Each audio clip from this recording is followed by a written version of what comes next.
बोल news headquarter. अस्सलाम वालेकुम, बोल न्यूज हेडक्वार्टर्स में खुश आमदीद। मैं हूं मोहम्मद कामरान। मैं हूं युसरा नजम और मैं हूं बुशरा हक। हेडलाइंस आप जान चुके हैं। इस बुलेटिन में हम बात करेंगे बच्चों के मजे खत्म, बिलावल की पेश गोई क्या, बजट पास हो सकेगा और जोकोविच फातेह। ये सब भी होगा बुलेटिन का हिस्सा, लेकिन सबसे पहले आपको बताएं कि गैर कानूनी लीज की बुनियाद पर ऑपरेशन नहीं रोक सकते। सुप्रीम कोर्ट ने तमाम हुक्म इम्तना कलअदम करार देकर औरंगी और गुज्जर नाले को चौड़ा करने का काम जारी रखने का हुक्म दे दिया है। चीफ जस्टिस गुलजार अहमद ने रिमार्क्स दिए कि कराची पर कनाडा से हुक्मरानी की जा रही है। यूनुस मेमन सिंध का असल हुक्मरान है। एडवोकेट जनरल पर बरहमी का इजहार करते हुए कहा, आप लोग 2 साल में नाले साफ नहीं कर सके, सूबा कैसे चलाएंगे? यहां लाकानूनियत की हुक्मरानी है, गवर्नेंस नाम की कोई चीज नहीं है। सारे रिफाई प्लॉटों पर प्लाजे बन गए। इन लोगों को जेल भेजने से ही मसला हल होगा। अपडेट कर रहे हैं आपको, गैर कानूनी लीज की बुनियाद पर ऑपरेशन नहीं रोक सकते। सुप्रीम कोर्ट ने तमाम हुक्म इम्तना कलअदम करार देकर औरंगी और गुज्जर नाले को चौड़ा करने का काम जारी रखने का हुक्म दे दिया है। अदालत ने औरंगी और गुज्जर नालों की चौड़ाई का काम शुरू करने का हुक्म दे दिया। अदालत ने मुतासरीन की मुआवजे और ऑपरेशन रोकने की दरख्वास्त मुस्तरद करते हुए नालों पर हुक्म इम्तना भी कलअदम करार दे दिए। एडवोकेट जनरल ने गैर कानूनी लीज देने का एतराफ़ किया। चीफ जस्टिस गुलजार अहमद ने रिमार्क्स दिए कि गैर कानूनी लीज कैसे दे दी गई, हुकूमत क्या कर रही थी, कराची पर कनाडा से हुक्मरानी की जा रही है, यूनुस मेमन सिंध का असल हुक्मरान है, आप लोग 2 साल में नाले साफ नहीं कर सके, सूबा कैसे चलाएंगे? यहाँ लाकानूनियत की हुक्मरानी है, गवर्नेंस नाम की चीज नहीं। नस्ला टावर तजावुजात केस में चीफ जस्टिस ने रिमार्क्स दिए कि सारे रफाई प्लॉटों पर प्लाजे बन गए। SBCA में पैसा चल रहा है, जो पैसा देता है उसका काम हो जाता है। कितना ही गैर कानूनी काम हो, समझते हैं अदालत को पता नहीं चलेगा, कौन जिम्मेदारी लेगा? आपको कोई परेशानी नहीं, झूठी रिपोर्ट्स पेश कर देते हैं। चीफ जस्टिस ने एडवोकेट जनरल को मुखातिब करके रिमार्क्स दिए कि आपने शारा फैसल पर दोनों तरफ से कब्जा कर रखा है। सड़क को वसी करने के लिए तो फौजियों ने भी जमीन दे दी थी। पता नहीं क्या हो रहा है, यहाँ पर मुसलसल कब्जे किए जा रहे हैं। धंधा शुरू किया हुआ है, या तो हम 50 लोगों को बंद कर दें। लगता है इन लोगों को जेल भेजने से ही मसला हल होगा। PNT कॉलोनी केस की समाअत में अदालत ने अपने रिमार्क्स में कहा कि यहाँ हो क्या रहा है, पता नहीं कहाँ से लोग चले आते हैं, झंडे लहराते हुए शहर में दाखिल होते हैं, किसी को नजर नहीं आते। चीफ जस्टिस ने बरहमी का इजहार करते हुए ये रिमार्क्स ये कि कम से कम 15-20 थानों की हुदूद से गुजर कर आए होंगे, किसी को नजर नहीं आया। उनका ये कहना था कि ये अभी वहाँ रुके हैं, कल यहाँ भी आ जाएंगे। एडवोकेट जनरल ने अदालत से बजट आने तक 2 दिन की मोहलत मांगी। चीफ जस्टिस ने कहा कि बजट तो पिछले साल भी आया था, लोगों को क्या मिला? बजट तो हर साल पेश करते हैं, मखसूस लोगों के लिए रकम मुख्तस कर देते हैं बस। PNT कॉलोनी केस की समाअत में अदालत ने अपने रिमार्क्स में कहा कि यहाँ हो क्या रहा है, पता नहीं कहाँ से लोग चले आते हैं। तो सुप्रीम कोर्ट कराची रजिस्ट्री में अहम मुकदमात की समाअत जारी है। इस बारे में अपडेट्स मालूम कर लेते हैं बोल न्यूज के नुमाइंदे शाहिद हुसैन से। शाहिद, बताइएगा क्या तफसीलात हैं, कौन कौन से मुकदमात हैं जिनकी समाअत हो रही है?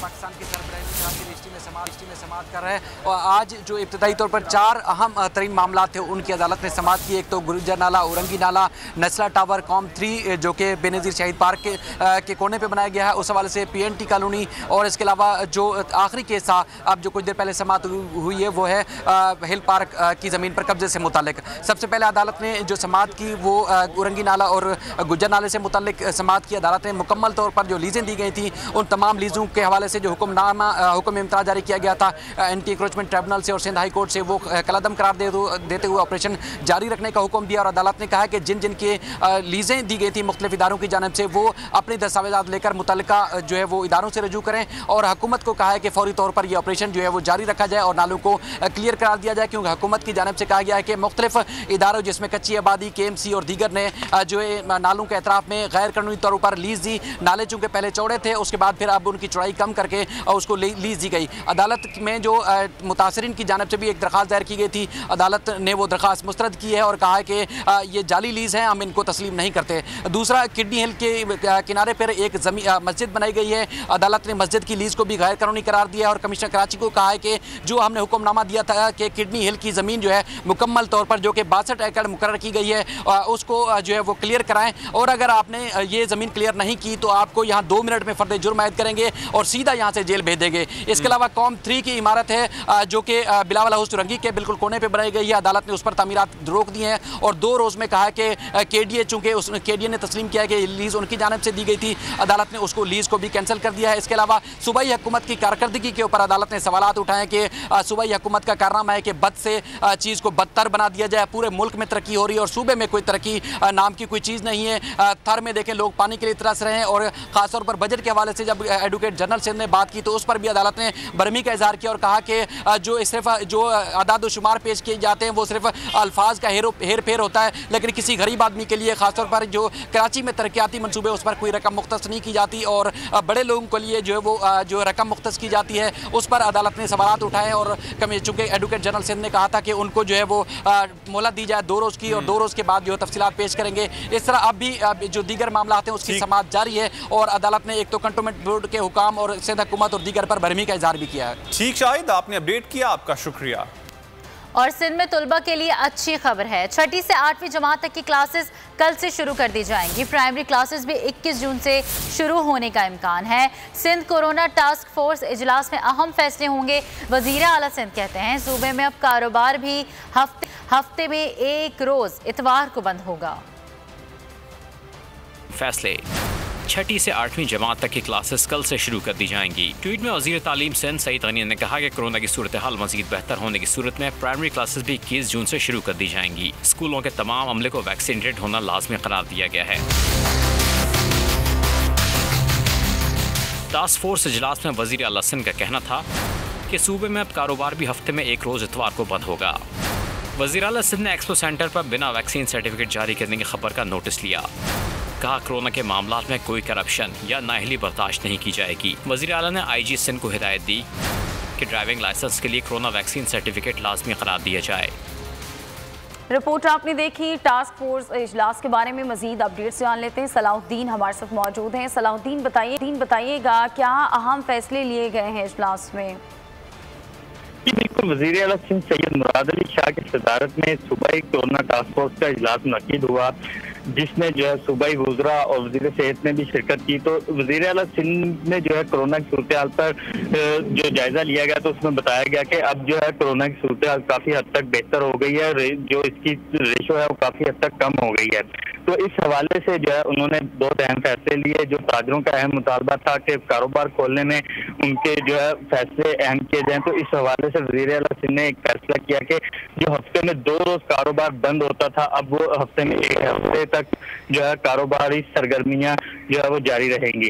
इस और जो दूसरा फैसला स्कूलों के हवाले से लिया गया कि जो 6ठी से 8वीं जमात तक की क्लासेस अभी तक नहीं खोली गई थी, 15 जून कल से जो है वो भी क्लासेस खोल दी जाएंगी, लेकिन तलबा जो है वो 50% हाजिरी के साथ आ सकते हैं। ठीक है, बहुत शुक्रिया। जो अमला है जो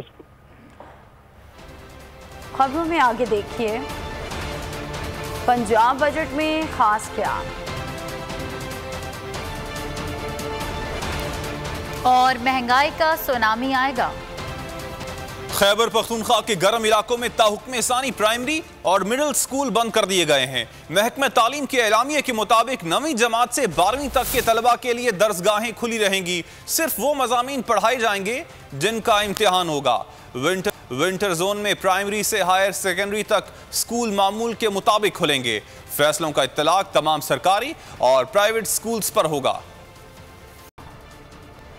chairman Peoples Party Bilawal Bhutto ने बजट को आवाम के लिए मौशी कत्लेआम करार दे दिया। कहा कि बिलावास्ता टैक्स की बजाय अरबों रुपए के बिलवास्ता टैक्स लगाए गए। अब मुल्क में महंगाई का एक नया सुनामी आने वाला है। आम आदमी आखिर जाए तो जाए कहाँ? सेलेक्टेड बजट के हर सफ़े पर अवाम के माशी कत्लेआम की तरकीबें लिखी हैं। IMF के मुलाजमों ने बजट तैयार करके इमरान खान को दे दिया। बजट को किसी भी गौर के बगैर जूं का तूं पेश कर दिया। Chairman Peoples Party Bilawal Bhutto Zardari budget के आदाद शुमार पर बरस पड़े। बयान में कहा, बिलावास्ता टैक्स के बजाय अरबों रुपए के बिलवास्ता टैक्स लगाए गए। इमरान खान की चोरी पकड़ी गई।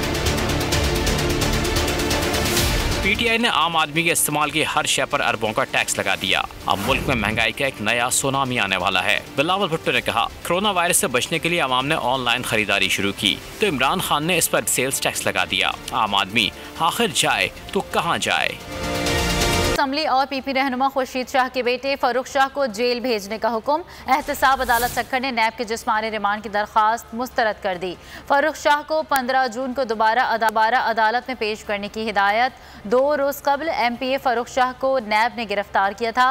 नैब ने अदालत में मौक़िफ़ अपनाया। फरूख शाह अबूरी जमानत पर थे। तहकीकात में कोई ताउन नहीं किया। फरूख शाह और अहले खाना के खिलाफ 1 अरब 23 करोड़ रुपए से ज़ायद का रेफरेंस दायर है।